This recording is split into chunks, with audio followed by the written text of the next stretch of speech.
With me is the Foreign Minister of Norway. Ma'am, welcome to WION. My first question to you is, you're hosting this meeting, the informal meeting of the NATO Foreign Ministers. What is the key focus and how much the focus is on the Chinese aggressive actions in the Indo-Pacific? We will, of course, also discuss China, but the main topic will be how we can give more assistance to Ukraine. So essentially, the agenda will be Russia-Ukraine conflict during this meeting, but doesn't the worries of the Indo-Pacific also dominate the meeting which is going to happen here? It has been on the agenda in several ministerial meetings and will also be on the agenda this time.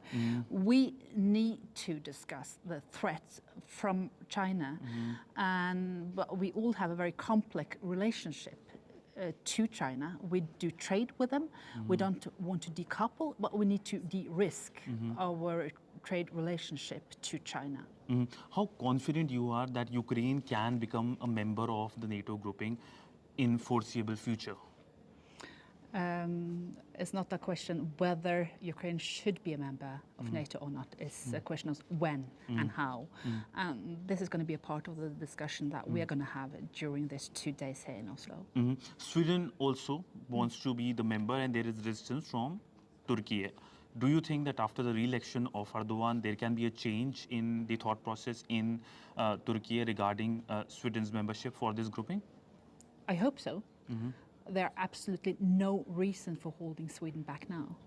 And Sweden will also contribute to strengthen the whole alliance. And particularly for Norway, neighboring Sweden is so important to get them in. Now, talking about India, how do you see India's role in resolving the Russia-Ukraine conflict? Or do you see India's role in playing an important role in resolution of this ongoing conflict in Europe?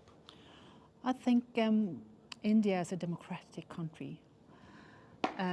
Is a very strong defender of international law, where we never can put might before right. So in that way, India will be a very important defender of this principle, the same principles as we are defending.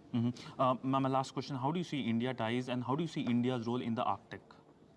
Well, you have some researchers up there, and it's very important that we do common research in order to change, in order to decrease the temperature.